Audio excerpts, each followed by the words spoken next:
Okay, so right now I'm reading The Paris Apartment, and I just have a couple things to say.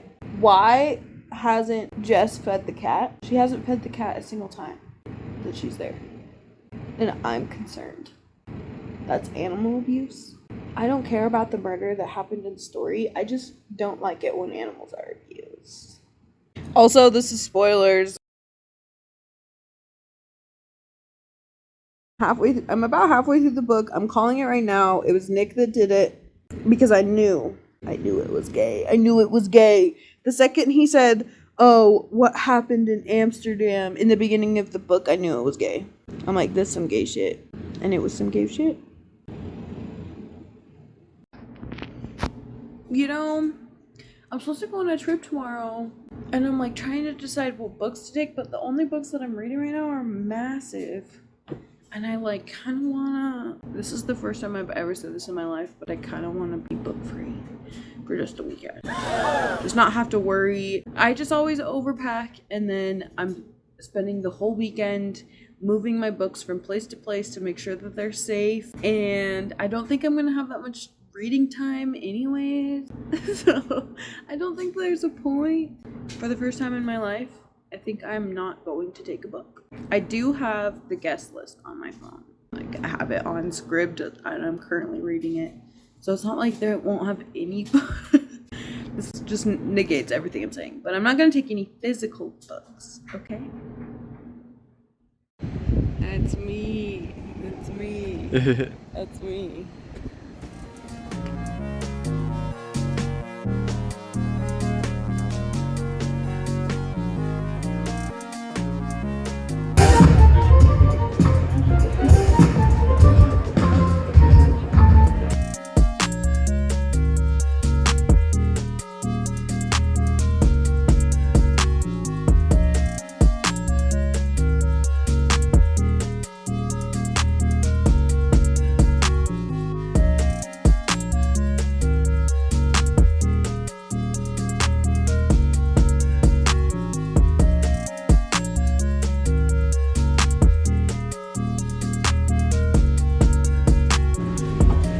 We're at a music festival right now.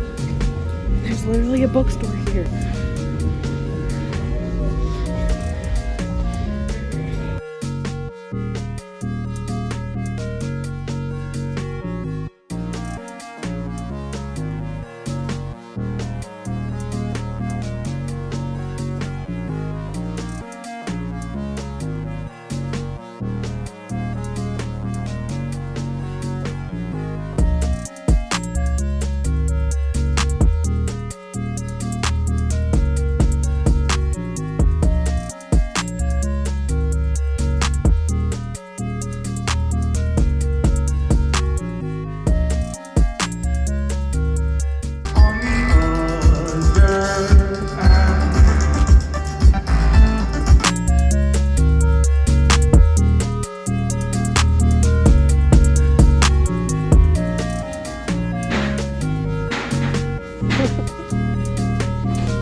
Hi vlog. Oh my god, you'll never believe it. Valentine and I drove to Arkansas to Format Festival to see mostly LCD sound system. Amazing. The most amazing piece of live music I've ever seen, by the way. It's so funny. The first day, it's way early in the day, it's so hot, we walk in and I find a bookstore. Two friends bookstore inside the festival. And they were selling cheaper drinks than like basically everywhere else. After hanging around and bothering the two friends bookstore employees all weekend, I finally decided The Wolves of Eternity, a novel by Karl Ove Knausgaard. And if you haven't watched any of my previous videos, he's an author that I discovered this year that I absolutely fell completely in love with. And I could not believe this was sitting on the new releases shelf. It's massive too, but I couldn't help but pick it up. Oh, I'm so excited to get into this. It makes me want to throw everything that I have to read right now away, but I'm not going to do that. I'm going to be responsible. Shout out to Two Friends Bookstore for allowing my boyfriend and I to hang out all weekend. Loved all of your employees. They were also super kind. That definitely skyrocketed my festival experience. I've never experienced a festival with a bookstore in it, and that was the only thing that was phenomenal. That was everything that I could have asked for, because every moment that I got too overwhelmed or I was tired or I needed a place to sit and relax in the cool air conditioning, it was there for me. The bookstore. So on our way out there, we found a bookstore in Kansas. I have no memory of what it was called. I'm pretty sure it was a chain, and that was why I did not remember the name. But I did find a cloth-bound classic version of Don Quixote in beautiful condition, and I'm like, yes, because it was only $15. And then later that trip, we went into the Goodwill, and I found Nevermore and the Trials of Morrigan Crow. What have I been reading recently? Recently, I've gotten into Lucy Foley. I read The Paris Apartment, which I loved and adored, and then I read The Guest List, which I really enjoyed. I'd probably say that I liked The Paris Apartment more. I thought it was so... I had so much fun with it. Not only that, but thanks to a recommendation by Books with Lala, I started the Wayward Children series, and read Every Heart is a Doorway and Down Among the Sticks and Bones. Which, Down Among the Sticks and Bones was a great Halloween time experience. It was so, like, just great. I've really been enjoying them, especially because they're novellas, and they're so easy to absorb, and this makes me want to devour them all. I really enjoy Shannon McGuire's writing, and I think that she writes within her own world, this own world, so well. Like, it's just so enjoyable and interesting to ponder and think about the rules of the world that she's created, in which children have the power to open doors to other realms, and sometimes they often get lost. They live entire lives in these other realms, and then they end up back here, and it's about the repercussions that things like that can have on children. It's so interesting. It gets so complex, so much more complex, because it's not necessarily focused on the magic part of it. It's focused on the characters' experiences of that magic, and I love it. I think the characters are so darling. And I've currently been reading Atlas of the Heart and House of Leaves, and immensely enjoying both of them. So I've spent all day today filming, and I have been so sad that I haven't been able to just read instead of filming. But, you know, I had a good day filming. I really enjoyed it. I took kind of a break because I got really sick after we got home from the music festival, and it was just, oh my god, I was like the sickest I've been in so long. It wasn't COVID, thankfully. And it just, like, it knocked me fucking dead. I couldn't do anything for like a whole 2 weeks after my vacation.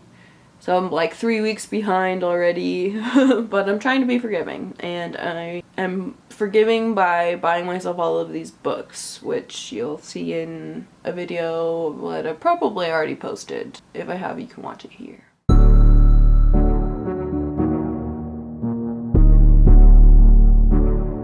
Buzz and Blue, the variant.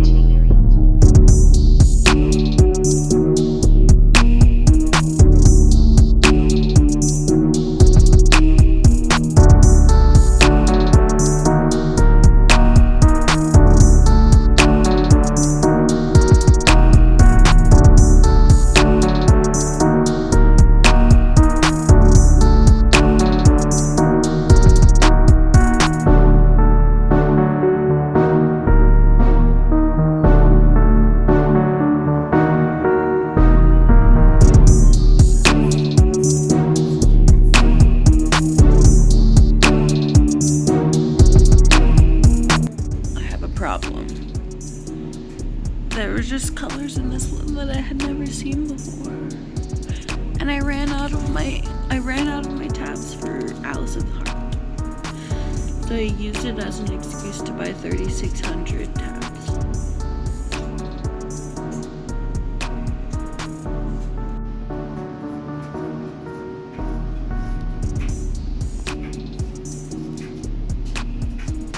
I just really hate it when a short story collection puts the worst ones at the end, because it makes like finishing the collection feel like suffering. Like they purposefully made the experience worse for some reason. I have 6 pages left and I'm so ready to just not even read the last story. Cause like the last like 3 have not been anywhere near as good as like the first like 3. And that's like my least favorite thing about a story collection. You have to put the best last. Man, lately, I don't know, I guess I'm just the type of person that has a hard time letting go. But lately, my heart and soul are just like, just let it go, just let it go. And it's just begun dropping things and letting them fade so easily. And it is very freeing, but because of the type of person that I am, it feels very destabilizing. And it's like this weird balance of grief and shame almost. Like the fact that I had those negative emotions makes me inferior or less valuable, but I know that's not the case. It's so interesting. It's so interesting how the progression of your life continues to affect you. The distance between the things that you experienced in the past, also affects you in the same way that the actual experiences did. The evolution of time. Time is weird, man. Time is just so weird. The progression of time is weird. It trips me up always.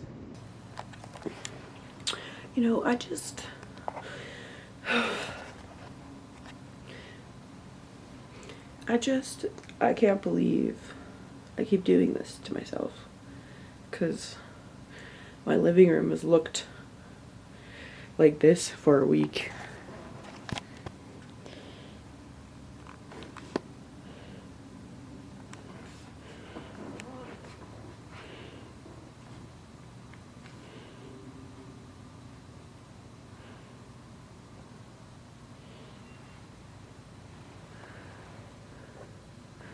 Me as fuck.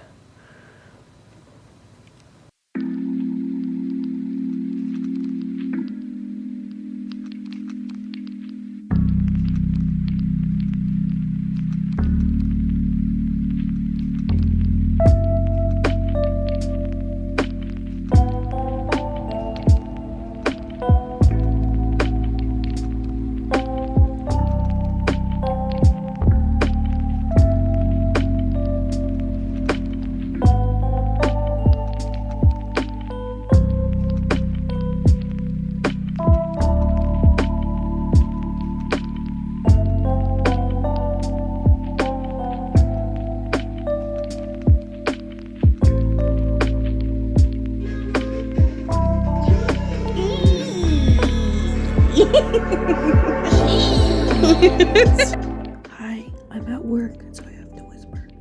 But I'm reading the writing retreat, and I'm freaking the fuck out. What the fuck? This shit is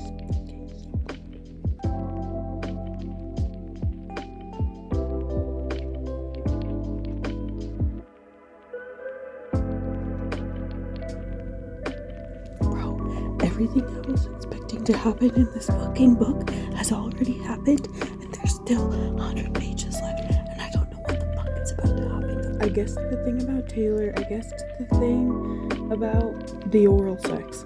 I guessed what the twist was. The original twist was me on the fucking edge.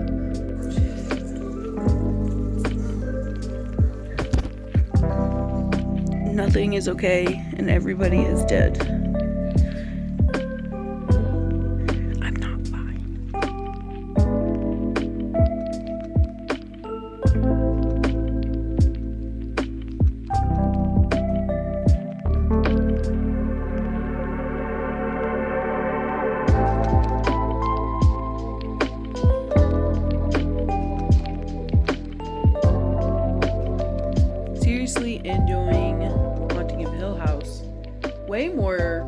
actually than We Have Always Lived in the Castle.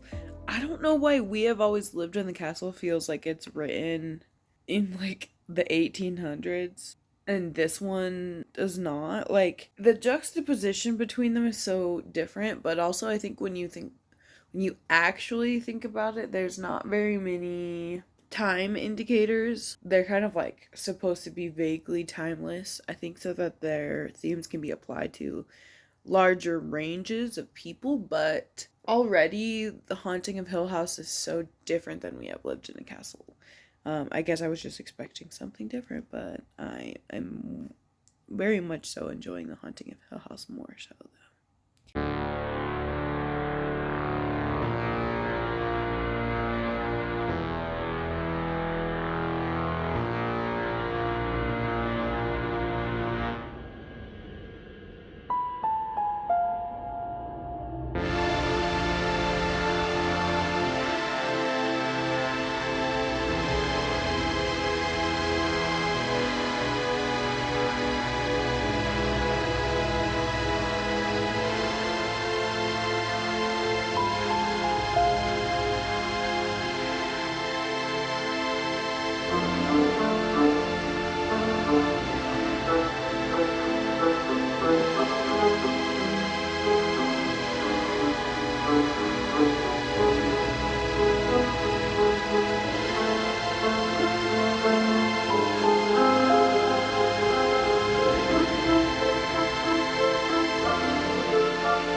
I woke up for work yesterday morning and it was 34 degrees outside.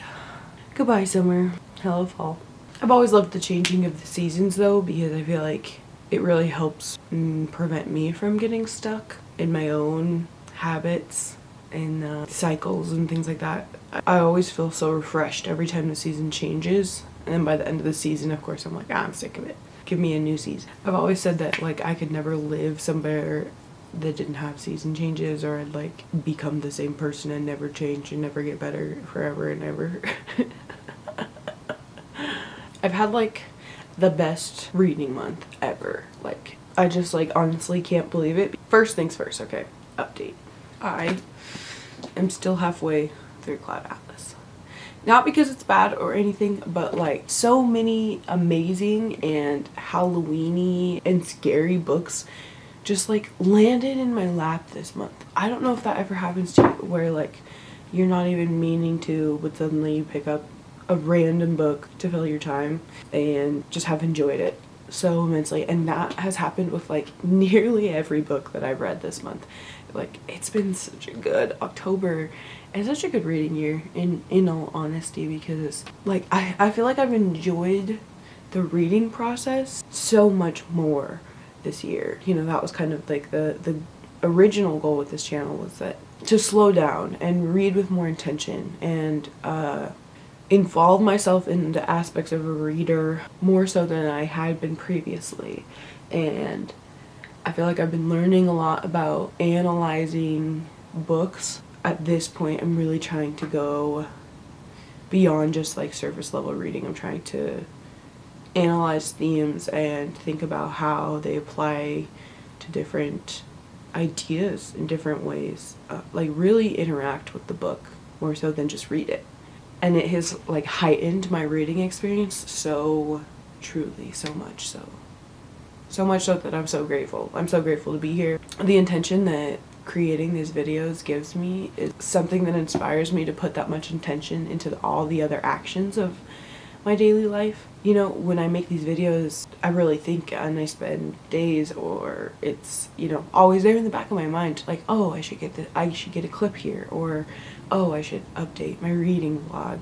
It's very inspiring to put intention into the things that you do, and I feel like that's something I'm not always the best at, especially with my ADHD. I always just feel like I want to get things over with, or like even sometimes reading, I'm like, I just want to know the end. I just want to know the end. But like I've really been trying not to be like that. I've been trying to absorb the story at its full, because I have a little hyperfixation on endings. They're like my favorite thing ever. and if you can get a good ending, you'll always sell me on whatever it is. But I feel like I've learned to value, you know, the rest of the book a little more, mostly because I'm allowing myself to enjoy the rest of the book. I'm not rushing to get through it. I'm gonna do an everything that I read in October video, so I'm not gonna necessarily go through in super big detail, you know, my opinions on the things that I've been reading, but let me update you. So at the beginning of this month, I read For Treasures of the Sky. It's actually my first historical fiction that I've read in a really long time. Oh, it was so right, and so sincerely sad though. That's like honestly probably why I tend to stay away from historical fiction as a genre, because it's just so fucking sad. Kitty, what are you doing? Next, this is an accomplishment. Miss House of Leaves. Oh, what an experience. And oh my god, it was so perfect to read during October. I wasn't even meaning to read it. Perfect thing to get me into the Halloween mood. It was the perfect thing to sit down and take my fall, you know, my gradually cooling nights with, because it just was such a journey. I have many more thoughts on House of Leaves, but you'll have to watch my other videos. Yeah. Also, here's my current new obsession. The Wayward Children's series. One, they're novellas, okay. Two, when you read them, they don't feel like novellas. With novellas, I'm always left feeling like I want more, but with these, like, each story is so perfectly wrapped up in, like, its own little contained story. Like, I think you can also read these books out of order as well, and I totally get it, because you definitely can. I've read the first 4 of them. I only own the first 3 because I bought them right after, because I was like, oh, I read these. If I buy them right now, then it zeroes out, because I'm not adding more books to my TBR. But then obviously I went and bought a shit ton of books, like you saw. The library sale will be the death of me, okay? The library sale. Oh, I've just been so in love with it. I've just fallen completely head over heels for Shannon McGuire's writing. The things that she does, the empathy that she provides to kids, big fan. I love it when kids are humans to people, you know? And not just little playthings or little trinkets. Shannon McGuire does that really, really well. And has so many different ways, because of the world that she's created, to explore different topics. The last one that I read, the one that I don't own, In an Absent Dream, that one was about a world in which you always had to give fair value for what you received, or there would be consequences. And so the whole book was an exploration of, like, what does it mean to be fair, how things can be unfair for certain people but fair for the larger run. And it was so much about, like, communal togetherness. Oh man, and that was just the one book, and each of these are literally like the tiniest thing ever. Like, they're audiobooks, which I've been enjoying, like 4 hours, 5 hours, and so I've blown through 4 of them in the past like 2 or 3 weeks. There's 9 of them, I believe, so I have 5 more, and I am so ready for all 9 of them to, like, sit beautifully on my shelf and everything. Oh my god, it's gonna be so good. It's gonna be so good. Bloody Chamber. This was a recommendation by Emmy Reeds. She read it a couple years ago, and I feel like short stories are such a great format for scary things that I wanted to pick it up, and I did really enjoy it. It has that thing, you know, where they put the worst stories at the end, so the last like 15 pages felt like the biggest drag in the world. It took me forever. Like, started another book and got halfway through before I was able to finish the last 15 pages. And all they needed to do, because they put her best one so, like, first. All they needed to do was just reverse the order of the way that they did it, and then the build of the collection would be so much smoother. I was tired of everything that I was reading, and I needed a break, so I picked up the writing retreat on ebook because I've been trying to get into ebooks a little bit, and it has been helping. If I get the right ebook, then I can normally stick to it. It's gotta normally be like a pretty easy read because looking at the screen is hard for me. And I picked up the writing retreat and it blew my fucking mind. I have never read a 5-star thriller before, but this is like a 5.5, a 6-star. Like one of my favorite books that I read this year that I picked up completely on a whim and have heard very little about. I've just seen, you know, the cover around, and I was like, yeah, sure, I'll pick it up. It looks like something Lucy Foley might have written. It has that thriller cover, and I've been really enjoying Lucy Foley's book. But this was so much more. It just went so much more in depth about like the raw emotions of people, and I was like on the edge of my seat, and the plot twist that I was guessing and guessed correctly was gonna happened like when there were still like 150 pages left. Like I felt like the whole story just carried its tension. It gives like ups and downs and ups and downs. The writing retreat dragged it out so wonderfully. Like like the horror and the tension and the thrill of it all was just so perfectly done. Oh my god. And finally, The Haunting of Hill House. By the way, I love this cover. It's so stunning. Guillermo del Toro does the introduction because he created the collection with Penguin. There's like 6 books in it.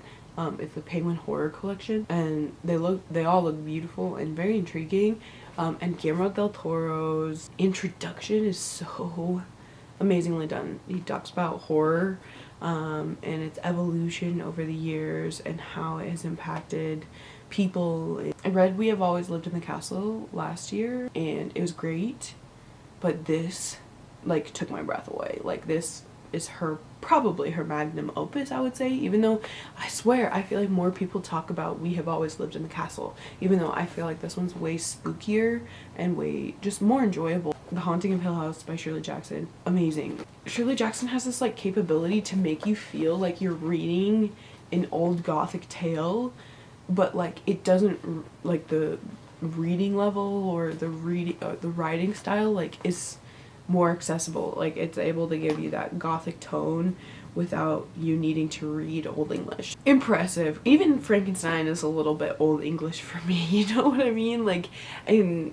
Shirley Jackson's books, like her writing is just so it's so real and so raw. Like the way the characters talk over each other in this book is so unsettling because it gives you that feeling of like people going crazy. They're not paying attention to what's going on around them. They're like in their own head. Oh man, it was a fun ride from beginning to start, truly.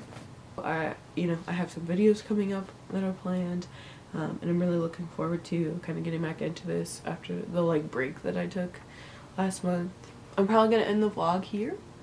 It's Saturday on Halloween weekend, so maybe I'll have some Halloween clips from you, but because Halloween's a Tuesday, my boyfriend works nights, so he's gonna be gone all day. I'm probably just gonna sit inside my house and read more Halloween books, you know. I think that's what really has solidified this Halloween as just a great Halloween, because I've just really immersed myself in literature and I've been watching so many movies. We watched Night of the Creeps last night and we tried to watch Dead Alive, Peter Jackson's Dead Alive. What the hell? We turned it off. We've also been playing the Walking Dead series. Really enjoying. I'm a big fan of the make your own choices and they affect the way the game goes. Games. Heavy Rain is one of my favorite games ever. So it just, oh man, I hope you're having as good a reading month as I. Like, that's how great a reading month is I have had, is that I hope that all readers get a reading month this great this year. You know, I wish that upon you. May I bless you with a good reading month, at least, you know. Not all months can be good, because, you know, we're human, but it's just made me want to read everything. I just want to pick up every book I see and just start reading it and just sit down and read it until the end. Like, I can't stop. I really can't. Thanks for hanging out. Like, comment, definitely subscribe, because I love you. And I'll see you next week.